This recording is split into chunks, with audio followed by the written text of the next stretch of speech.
beaucoup aujourd'hui. Je vous remercie de m'accueillir à ce collège étudiant qui m'a pris. Sans plus tarder, je vais penser dans cette recherche, ce sujet de recherche qui était assez large. Et je vais essayer de tout passer et d'aller dans le détail.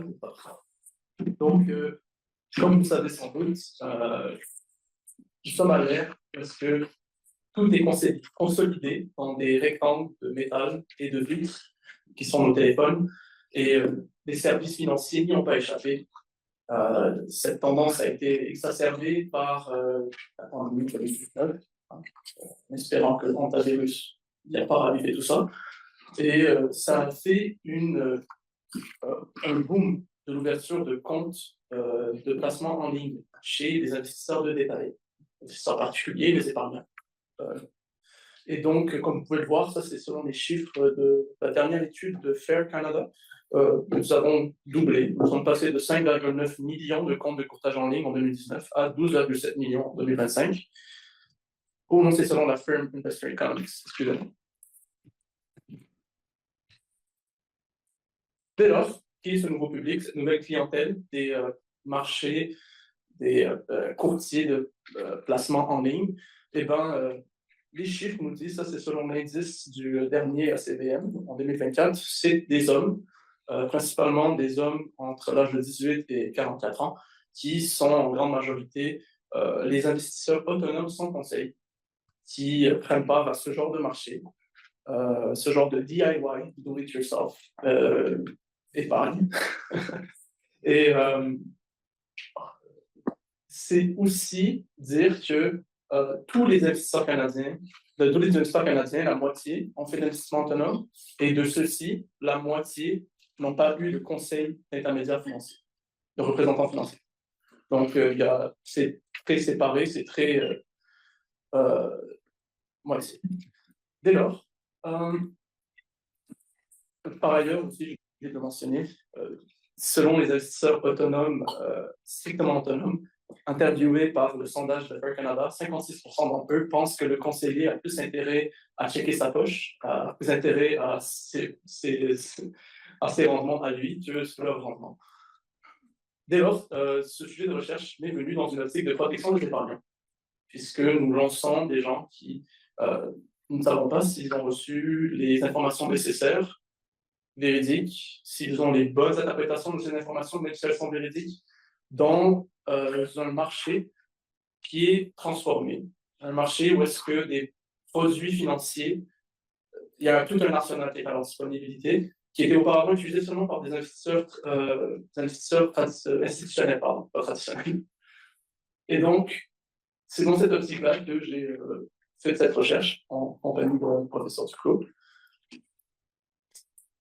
Je ne vais pas vous faire tout ce qui est description de c'est quoi le droit professionnel des représentants traditionnels de courtier en placement et tout. Je crois que toute la salle le connaît. Il y a une relation de confiance, une relation de diligence et de transparence. Et c'est seulement juste glisser un mot que, de manière légale, il n'y a pas vraiment de différence entre la plateforme numérique et la plateforme qui est des iScore traditionnels bancaires.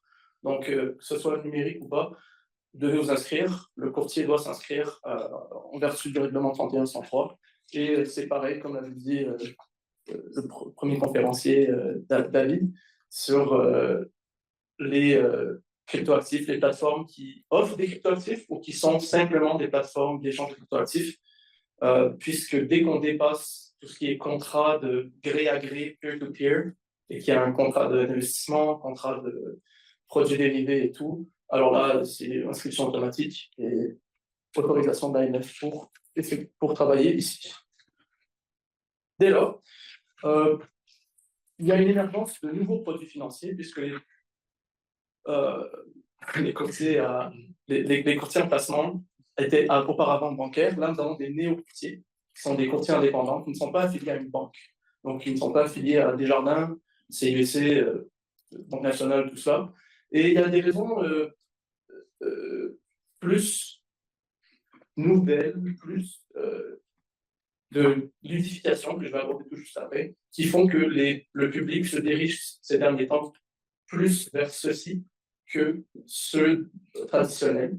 Donc, il y a des zéro commission. Hein, Wealthsimple offre 0% de commission sur l'échange d'actions canadiennes. Et puis, je pense que c'est 1,5% pour l'échange d'actions américaines. C'est le taux de transfert. Et c'est pour cela qu'on voit que Wealthsimple, Questrade, Interactive Brokers sont en train de recevoir beaucoup de comptes.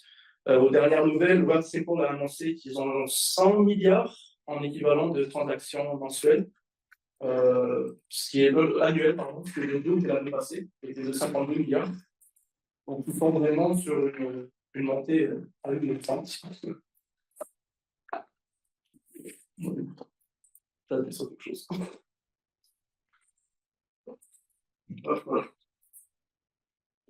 Parfait. Donc, la justification, ce qui n'est pas le cœur de mon propos, la justification pour moi, de mon point de vue, c'était une marche vers ce qui deviendra la gamification. Donc, c'est l'utilisation de mécaniques de jeux vidéo au sein des plateformes de courtage en ligne pour encourager, pour saisir les esprits de ces utilisateurs. Puisque leur modèle d'affaires est basé strictement sur le volume de transactions et non pas les commissions comme les plateformes traditionnelles, alors ils vont opérer toutes sortes de stratégies, de tactiques, comme le design d'une surface utilisateur qui va être super ergonomique, elle est confortable, elle n'a pas l'œil, il y a des animations quand tu gagnes, même quand tu perds, c'est pas grave, c'est tout un jeu, il y a un système de prestige, comme dans les jeux vidéo Call of Duty, Rocket League, League of Legends. Plus vous faites de transactions, plus votre petit badge devient badge d'or, badge de diamant, badge suprême, badge général. Et donc, c'est dans cette optique-là que, tout de suite après, qu'est-ce qui s'est passé? C'était le gambling, la spéculation. J'ai quand même ça, regardez les commandes, vous m'excusez. Ça, c'est des exemples de trucs que j'ai vus pas plus tard qu'hier. Donc, si on va s'inscrire sur Questrade, $300 de cadeau, il y a une compétition sur Moumou pour gagner 1 million qui te met ça dans la face quand vous rentrez sur leur site pour vous encourager à créer un compte, faire des transactions. Ça, c'est les petits badges de crypto.com. Wealthsimple, si vous êtes pour le top du top, vous devez arriver comme Spotify, top 40, top 30, top 20, top 1%, vous êtes le meilleur. Et ça fait une espèce de. C'est comme donner du fromage à un rat en laboratoire qui va courir après. En arrivant à la gamification, alors, c'est qu'on passe alors de jeux vidéo, Candy Crush, à un casino. Et pour cela, c'est que ces produits, ces plateformes vont offrir des produits dérivés que les gens ne comprennent pas et qui vont être, et selon Fair Canada, 88% des gens qui vont appliquer pour faire du trading sur marge, jouer avec des options, donc mettre des puts ou mettre des shorts, tout cela, 80% des gens se font accepter. Ça, c'était selon l'étude de Fair Canada. Et il n'y a pas vraiment de technique brise-glace, comme êtes-vous sûr que vous voulez faire ça? C'est très fluide, ça fait quelques glissements de doigts. Ça, c'est vraiment plus pour les plateformes qui sont un peu moins motivées à être d'accord avec l'AMF comme Wealthsimple. Wealthsimple va être plus strict que le reste. Mais c'est pour ça qu'on rentre dans ce que j'appelle l'investissement pari. C'est qu'on va utiliser des effets de levier, des contrats à terme. Et c'est ce genre de truc qui, pour un investisseur qui, selon l'AMF, la plupart du temps surestime ses propres connaissances financières, est-ce vraiment la chose la plus judicieuse à lui proposer? Malgré que nous sommes dans une plateforme de conseil, plateforme sans conseil, moi je pense qu'il y a vraiment une vraie question à se poser sur est-ce qu'il n'y a pas quand même un certain devoir de convenance à combler, de dire ce profil-là, c'est de pas lui proposer de prendre une marge de 4% pour investir sur Tesla, ou je sais pas quoi. Donc, petit mot rapide, parce que ma recherche, je les ai abordés aussi. Il y a tous les mouvements de foule qui se sont passés aussi, puisque la réglementation, tout comme les investisseurs, sont pris à la vague informationnelle du XXIe siècle. Il y a youtubeurs, les influenceurs, et aussi simplement les forums et même les communautés qui vont se baser et eux-mêmes s'influencer entre eux. Donc là, il y a la plateforme israélienne eToro qui, selon la plateforme eToro, pardon, qui va créer des portfolios de communautés. Donc, voici ce que les 20 meilleurs de la semaine ont fait comme trades. Voulez-vous embarquer avec eux? Ils ont créé un site de réseau social. C'est vraiment comme une espèce de Instagram / Facebook, à même l'application. Et c'est pour créer de l'engagement et pour créer un engouement fait juste automatiser tes transactions. Tu n'as pas besoin de penser parce que selon nos calculs à nous, ça c'est les top 5 meilleurs, c'est eux qui disent ça. Mais nous, on veut juste te présenter. Nous ne sommes pas en train de proposer un conseil, nous te proposons qu'est-ce que la communauté a fait. C'est assez insidieux, à mon avis. Évidemment, il y avait la saga GameStop et tout, ça tout le monde l'a connu. Puis en parlant des gros financiers, c'est juste pour dire que l'AMF, on a déjà traité. La règle de pouce, c'est peut-être subjectif, mais c'est selon le type de message. Il y a une page complète qui expose différents scénarios comme moi j'ai fait 5 millions de dollars l'année passée, voici comment j'ai fait. C'est pas vraiment un conseil, versus moi je vous dis cette année, les 5 meilleures actions, ça va être ça, ça, ça. Moi j'ai déjà investi là-dedans, et si tu le fais pas, ben, t'es dans le champ. Tu vois. Donc, là, ça devient plus risqué et tout, mais il y a déjà une espèce de structure qui se forme autour de l'encadrement des influenceurs. Puis il y a eu nombre de cas célèbres sous l'AMF et juste des ennuis de justice. Et pour finir cette section de mentalité du public, comment est-ce qu'on est passé de investissement, volonté de faire de l'épargne, de créer un patrimoine pour le futur, à une volonté de rat race, on veut la richesse tout de suite, on veut la liberté financière, ce qui est très très très populaire dans les milieux, c'est que le Forum économique mondial, on peut le dire en français, appelle cela du nihilisme financier. Donc chez la génération Z, qui est 18-35 ans, ils le rentrent dedans quand même, il y a un certain désespoir, puisque l'accès à la propriété, l'accès à la propriété est restreint, plus comme avant, les salaires sont stagnants.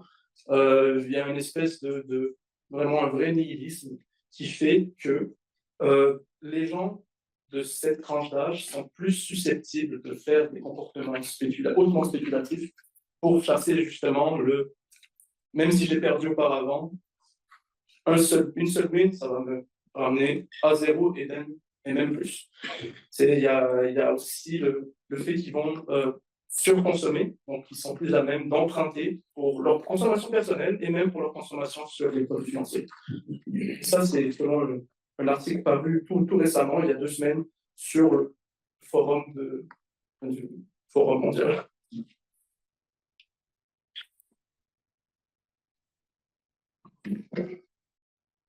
Ce qui m'emmène à You Only Live Once. Ça, c'est le statut final. Oui, tu ne vis qu'une fois. Et c'est YOLO qui est utilisé dans les subreddits, les sous-forums de Reddit et les sous-forums de crypto. Vous devez risquer tout pour la chance.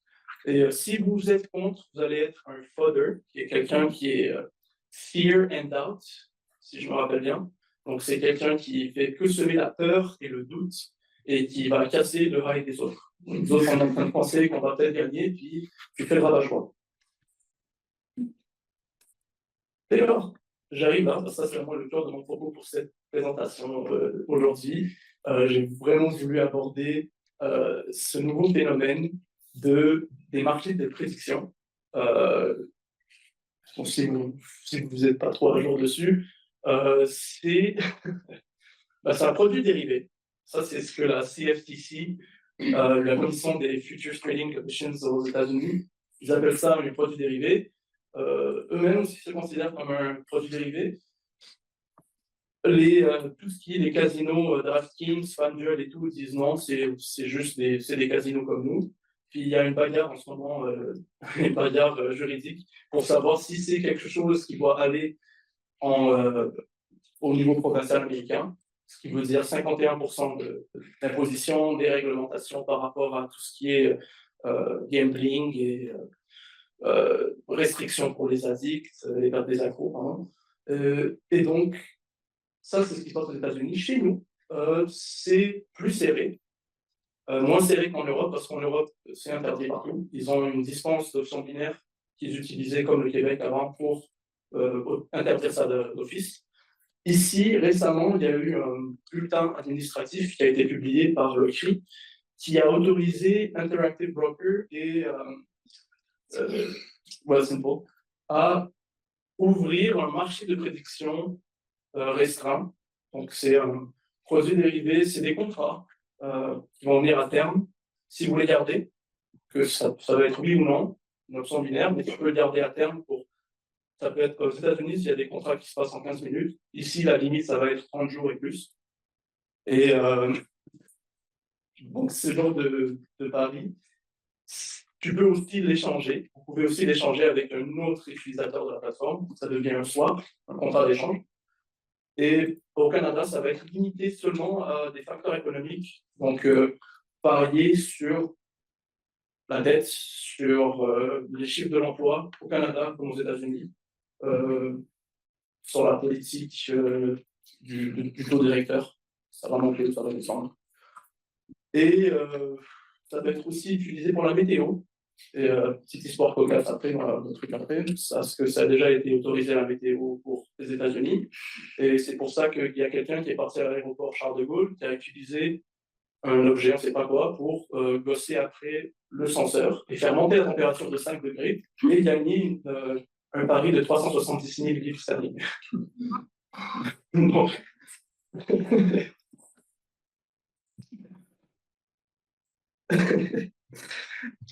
alors, nous sommes dans une optique où est-ce que le robinet a été ouvert un peu au Canada.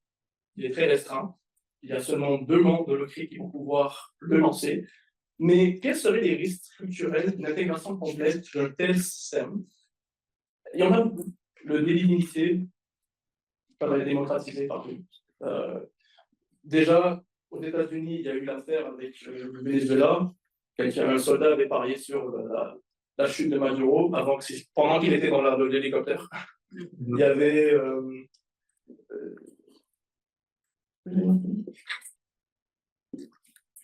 ah oui, le pétrole, les futures de pétrole. Ça aussi, il y a eu des mouvements de paris qui ont été très suspects pendant la guerre d'Iran, toujours. Et c'est impossible pour des plateformes qui sont aussi larges, les Kalshi, Polymarket, Wealthsimple bientôt, ils peuvent FanDuel aussi, qui est le supporter officiel de la LNH. Il y a un ancien marché de la prédiction qu'il a ouvert avec le groupe CME qui gère les marchés de dérivatives pour New York, Chicago. Donc ça aussi, ça a été tout mélangé ensemble. Donc il y a un casino en ligne, FanDuel, qui est en train de collaborer avec un groupe d'échange de dérivatives le plus grand de Chicago et de New York. Est-ce que ça serait judicieux d'intégrer ces marchés-là Ah oui, voilà, mon exemple. Je ne sais pas si le code QR va marcher, mais si vous avez un téléphone, vous pouvez vérifier, il y a une carte live de l'Ukraine qui suit les mouvements de troupes de la Russie et de l'Ukraine, et vous pouvez parier dessus. Donc il y a des 70% que Kherson va être reprise, 20% que la Crimée va revenir un jour à l'Ukraine. C'est très, très, très... Et il y a aussi des articles qui sont sortis sur Bloomberg que certains soldats russes ont fait de l'argent pendant qu'ils faisaient leur invasion. Et est-ce que le président américain a fait une sortie contre cela? Non, parce que son fils est sur Kalshi et Polymarket, et que lui-même va en sortir un, mais il a eu tellement de critiques qu'il a envoyé hier une missive pour dire que Truth Social, son réseau social, ne va finalement pas nous sortir tout de suite ce marché de prédiction. Donc pour finir, puisqu'il me reste à peu près 1 ou 2 minutes, il y a une optique, comme avait dit le professeur Jason, de protection des épargnants, mais aussi nous devons garder en tête que le marché financier va innover. Parfois, il va faire des erreurs, parfois, il ne va pas faire. Et donc, c'est très dur pour le secteur réglementaire de sortir des choses nouvelles qui ne sont pas déjà en place. Par exemple, nous avons déjà le blocage, le géoblocage pour tout ce qui est les plateformes comme eToro, par exemple, ça c'est bloqué d'office, hein, ça marche pas au Québec, mais tout le monde connaît le VPN, vous êtes tous allés sur YouTube, vous avez tous vu toujours les pubs de VPN, qui sont des espèces de networks personnels pour permettre de changer. Hein, vous êtes maintenant en Afrique du Sud, donc c'est légal pour vous. Et puis, il y a le principe de quand une personne fait cela, que peut faire l'AMF ou l'OCRI et tout, puisque c'est sa propre turpitude qui a causé le dommage. On ne peut pas être victime de ça. Vous êtes allé sur un site illégal de votre propre gré en utilisant un VPN. Et donc, évidemment, il n'y a aucun recours pour cette personne-là, mais, et ça c'est sur la page suivante, il y a des répercussions qui sont graves, puisque il n'y a pas encore d'études qui sont sorties sur les marchés de la prédiction ou le sur-trading, la sur-épargne. Ça n'a pas encore été sorti. Je pense qu'il y a seulement un texte d'Ilya Belvin qui est sorti, mais il y a beaucoup de textes sur l'addiction aux paris sportifs. Ça, il y en a énormément. Et les constats sont graves. On parle c'est une maladie mentale reconnue par le DSM-5. Et donc, c'est une maladie mentale parce que les suicides vont quadrupler. Il y a eu une hausse de 10% de banqueroute, de faillite dans chaque État parce que le pari sportif a été autorisé depuis 2019. Donc, chaque État qui a autorisé le pari sportif, 10% de plus de faillite. Une perte moyenne de 12% de points de credit score, de code de crédit. 12 points qui partent en général par État qui accepte ça. Une étude de Columbia, si je me souviens bien, il dit que c'est $1 que tu mets dans le pari sportif, c'est $1 qui va partir dans le régime d'épargne, un régime de retraite collective. Et donc, pour finir là-dessus, ça c'est mon mot un peu plus éditorial, pas basé vraiment sur des faits, il y a un certain conditionnement, surtout chez les jeunes hommes, à se lancer dans ce genre de méthode spéculative de recherche de richesse absolue. Et pour mon expérience, moi je l'ai vécu à travers le jeu vidéo. Déjà, c'est pour ça que je m'intéresse au milieu de l'épargne, de l'investissement et tout, parce que depuis mon plus jeune âge, j'avais 10 ans, 12 ans, je connaissais, si vous reconnaissez Counter-Strike, FIFA, Roblox. Il y a des mécaniques de loterie qui sont intégrées dedans. CSGO, c'est 6 milliards de dollars pour acheter des images c'est des NFTs, quasiment. C'est juste des images d'armes. Tu peux acheter des paquets de FIFA, ça c'est 1,6 milliard par année que EA Sports fait avec les paquets FIFA et que tu peux échanger avec d'autres personnes. C'est vraiment une mentalité de marché qui est intégrée depuis le plus jeune âge. Et donc, c'est là-dessus que je vous laisse. Merci de votre attention.